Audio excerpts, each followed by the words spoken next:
साथ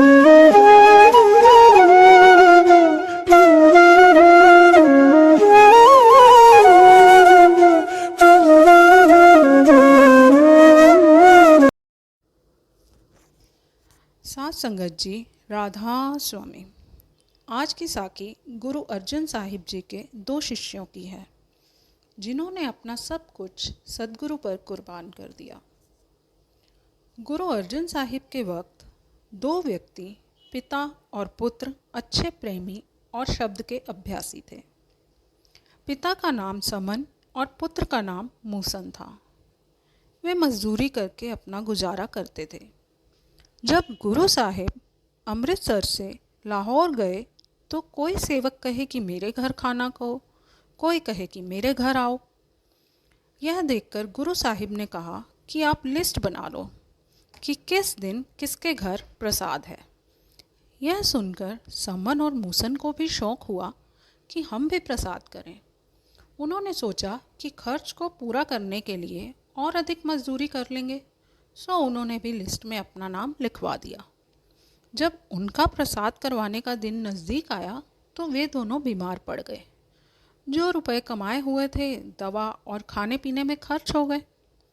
जब प्रसाद कराने का दिन आ गया तो लांगरियों का नियम था कि जो खाना उन्हें सुबह बनाना होता उसके लिए वे रात को ही बर्तन और अन्य सामान तैयार कर लेते थे।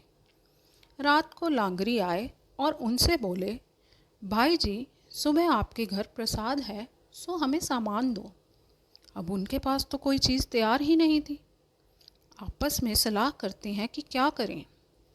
आखिर सलाह हुई कि चोरी करके इस ज़रूरत को पूरा किया जाए। बाद में इतना रुपया कमाकर वापस कर देंगे। सदगुरु की सेवा जरूर करनी है। अगर प्रसाद ना किया तो गुरु साहिब क्या कहेंगे।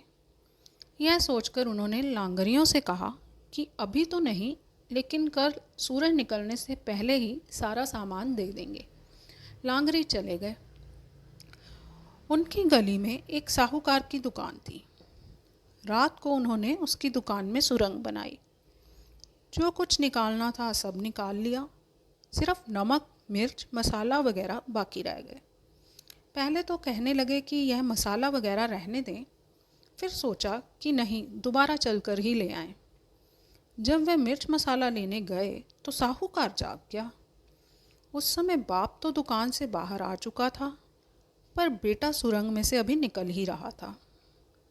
जब सिर बाहर निकला तब साहूकार ने उठकर नीचे से टांगे पकड़ ली ताकि वह बाहर ना निकल सके।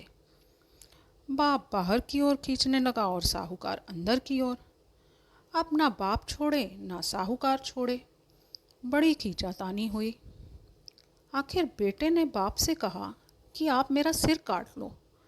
ऐसा ना हो कि सुबह हो जाए और लोग कहें कि गुरु के शिष्य चोरी करते हैं। सो देर ना करो, फौरन सिर काट लो। सिर से ही तो पहचान होती है। अगर सिर ना हुआ तो लाश किस तरह पहचानी जाएगी। अब बाप अपने ही बेटे का सिर किस तरह काटे। उसने कहा, मैं सिर नहीं काट सकता। पुत्र ने कहा, पिताजी, गुरु के लिए मेरा सिर काट लो, क्योंकि मैं नहीं चाहता कि गुरु की बदनामी हो। इस तरह बदनामी भी नहीं होगी और सदगुरु की सेवा भी हो जाएगी। बाप ने थोड़ी देर विचार किया, फिर मारी तलवार और पुत्र का सिर काट लिया। धड़ नीचे जा गिरा। सम्मन ने पुत्र मूसन का सिर लाकर घर में रख दिया। अब बेटे की मौत कलेजा कैसे ठहरे। बड़ी मुश्किल से 1 घंटा गुजारा। उधर साहूकार ने कहा कि चोर को देखें तो सही कौन है। जब देखा उसका सिर नहीं है, उसको फिक्र हो गई। मन में सोचता है, अगर इसको ठिकाने ना लगाया तो सुबह पुलिस मेरे दरवाजे पर खड़ी होगी और मैं पकड़ा जाऊंगा। पुलिस कहेगी कि तूने सिर काटा है, तो हो ना हो इसे किसी के घर रखवा दूं। उसने समन को बुलावाकर लाश उठवाई और कुछ रुपए भी उसे दिए कि इसको ठिकाने लगा दे, मैं तुझे और खुश कर दूंगा। समन ने धड़ को वहाँ से उठा लिया और अपने घर लाकर धड़ और सिर दोनों जोड़कर रख दिए। उसका बहुत सा दुख तो कम हो गया। उसने सोचा कि अब कहूँगा जी, मूसन बीमार है। जब सुबह हुई, लांगरी आए। समन ने उनको सारा सामान दे दिया। लांगरी लगे प्रसाद तैयार करने। जब प्रसाद तैयार हो गया तब गुरु साहिब आए। गुरु साहिब ने कहा, समन, मूसन को बुला। समन ने उनसे अर्ज की, महाराज जी वह तो बीमार है। गुरु साहिब ने फरमाया, बीमार है तो क्या हुआ, उसे ज़रूर बुलाओ। समन बोला, हजूर वह नहीं आ सकता। गुरु साहिब कहने लगे, नहीं, उसको आना चाहिए। समन ने हाथ जोड़कर अर्ज की, हजूर मेरे कहने से वह नहीं आता। गुरु साहिब बोले, अच्छा तो फिर मैं बुलाऊं? समन ने कहा, जी हाँ, ज़रूर बुलाओ। गुरु साहिब ने आवाज़ लगाई, मूसन उठकर बाहर आ जा, ऐसे वक्त तू कहाँ चला गया है? गुरु जी का इतना कहना था कि मूसन उठकर ठीक ठाक होकर बाहर आ गया और मूसन और समन दोनों गुरु साहिब के चरणों पर गिर पड़े।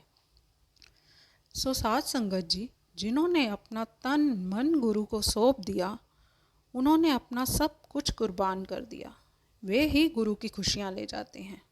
राधा स्वामी जी।